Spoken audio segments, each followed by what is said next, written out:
इस समय की बात है। एक छोटे से गांव में एक बाप और उसका बेटा रहते थे। बाप का नाम हरिराम था और बेटे का नाम गोपाल। हरिराम की गिनती गांव के सबसे मूर्ख लोगों में होती थी और गांव वाले अक्सर उसका मजाक उड़ाते थे। गोपाल भी अपने पिता की तरह ही था और लोग उसे भी मूर्ख समझते थे। एक दिन हरिराम ने सोचा कि उसे और गोपाल को शहर जाकर कुछ काम धंधा करना चाहिए ताकि उनकी आर्थिक स्थिति सुधर सके। हरिराम ने अपने बेटे से कहा, बेटा, कल सुबह हम शहर जाएंगे और वहाँ कोई काम खोजेंगे। हमारे पास यह गड्ढा है, उसी पर बैठ कर चलेंगे। सुबह होते ही हरिराम और गोपाल अपने गधे पर सवार होकर शहर की ओर चल पड़े। वे जैसे ही गांव के बाहर निकले, कुछ गांव वाले उन्हें देखकर हंसने लगे और बोले, देखो कितना निर्दयी बाप है, खुद तो गधे पर बैठा है और अपने बेटे को पैदल चलने दे रहा है। यह सुनकर हरिराम को बहुत बुरा लगा। उसने सोचा, लोग ठीक कह रहे हैं, मुझे बेटे को गधे पर बैठा देना चाहिए। हरिराम ने गधे से उतरकर गोपाल को उस पर बैठा दिया और खुद पैदल चलने लगा। थोड़ी दूर चलने के बाद कुछ और लोग मिले। उन्होंने गोपाल को गधे पर बैठे और हरिराम को पैदल चलते हुए देखा तो बोले, देखो कितना बेअकल लड़का है, खुद तो आराम से गधे पर बैठा है और अपने बूढ़े बाप को पैदल चला रहा है। यह सुनकर गोपाल ने कहा, पिताजी, लोग हमें गलत समझ रहे हैं, आप भी गधे पर बैठ जाइए। हरिराम और गोपाल दोनों गधे पर बैठ गए और आगे बढ़ने लगे।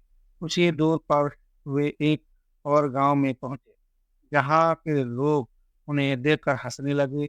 वह बोले, कैसे निर्दयी लोग हैं, बेचारे गधे पर इतना बोझ डाल दिया है, दोनों उस पर बैठ गए हैं। यह सुनकर हरिराम ने गोपाल से कहा, बेटा, गलत है, हमसे फिर गलती हो गई, चलो हम दोनों ही पैदल चलते हैं। हरिराम और गोपाल गधे से उतर गए और पैदल चलने लगे।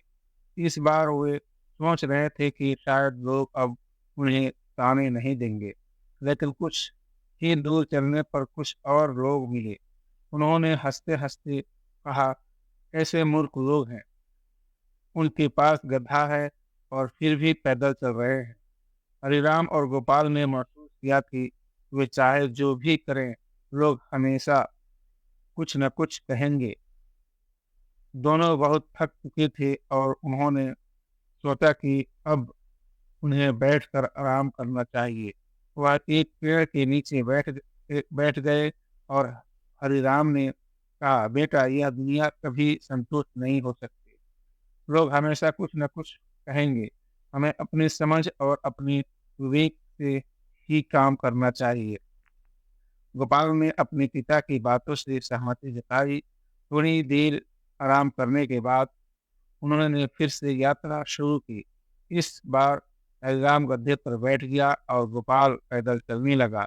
जब कुछ लोग उन्हें देखकर कुछ कहने लगे, तो हरिराम ने उसकी परवाह नहीं की और अपनी यात्रा जारी रखी। शहर पहुंचकर हरिराम और गोपाल ने कई काम धंधे देखने शुरू किए। हरिराम को एक दुकान पर काम मिल गया और गोपाल को भी एक छोटे मोटे काम में लगा दिया गया।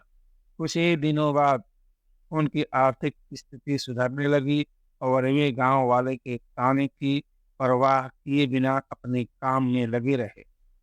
एक दिन हरिराम और गोपाल गांव लौटे।